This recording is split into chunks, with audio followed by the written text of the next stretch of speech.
உங்களுக்கு கர்த்தர் கொடுத்திருக்கிற மனைவி, உங்களுக்கு கர்த்தர் கொடுத்திருக்கிற வேலை, உங்களுக்கு கர்த்தர் கொடுத்திருக்கிற பொருளாதாரம், உங்களுக்கு கர்த்தர் கொடுத்திருக்கிற சூழ்நிலை, உங்களுக்கு கர்த்தர் கொடுத்திருக்கிற நல்ல உறவினர்கள், நண்பர்கள், அக்கம் பக்கம் உள்ள வீடுகள் எல்லாருமே ஒரு திட்டத்தோடு தான் கர்த்தர் கொடுத்திருக்கிறார். அந்த சூழ்நிலைக்குள்ள ஒரு திட்டத்தோடு அனுப்பப்பட்டிருக்கிறீர்கள். எவ்ரி செகண்ட் டக் டக் டக் டக் செகண்ட்ஸ் முழு சுத்திட்டு இருக்கேன்.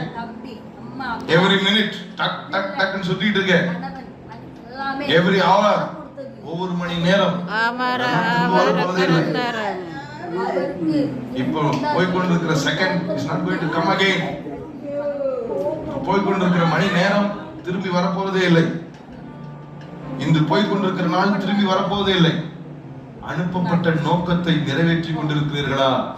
கர்த்தர் உங்களை சந்திக்கும் பொழுது, நான் அனுப்பப்பட்டேன், என் பிதா என்னை அனுப்பின நோக்கத்தை நிறைவேற்றினேன், அவருடைய திட்டத்தை முடித்தேன் என்று உங்களால் சொல்ல முடியுமா? எதுக்கு வரலையே தெரியல பிரதர். எதுக்கு நேத்து என் பிள்ளைங்க எல்லாம் என்னை கண்டுக்க மாட்டேங்காங்க, என் கணவன்கிட்ட பேச மாட்டேங்கிறாங்க, என் மனைவி என்னை சரியா சமைச்சு போட மாட்டேங்கிறான், எதுக்குன்னே தெரியல. இந்த உயிர் வாழ்றது எதுக்கு? நீங்கள் சந்திக்கிற ஒரு நபர் உங்கள் கணக்கில் வைக்கப்பட்டிருந்தால்,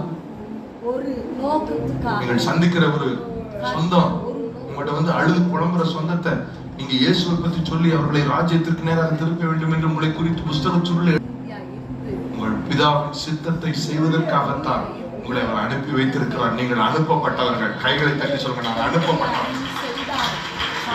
சொல்லுங்க, நான் அனுப்பப்பட்டவன். வாய் திறந்து சொல்லுங்க, நான் அனுப்பப்பட்டவன். திரும்ப சொல்லுங்க, நான் அனுப்பப்பட்டவன்.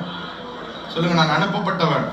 2-3 தடவையா சொல்லுங்க, நான் அனுப்பப்பட்டவன், நான் அனுப்பப்பட்டவன், நான் அனுப்பப்பட்டவன். நான் சுயமாய் வரவில்லை, நான் பிதாவினால் அனுப்பப்பட்டேன். யோவான் 8ஆம் அதிகாரம் 29வது வசனத்தை நீங்கள் கவனித்து பாருங்கள். என்னை அனுப்பினவர் என்னுடனே கூட இருக்கிறார். பிதாவுக்கு பிரியமானவைகளை நான் எப்பொழுதும் செய்கிறபடியால் அவர் என்னை தனியே இருக்க விடவில்லை என்றார். ஆமென் சொல்லுங்களேன். என்ன சொல்றார்? என்னை அனுப்பினவர்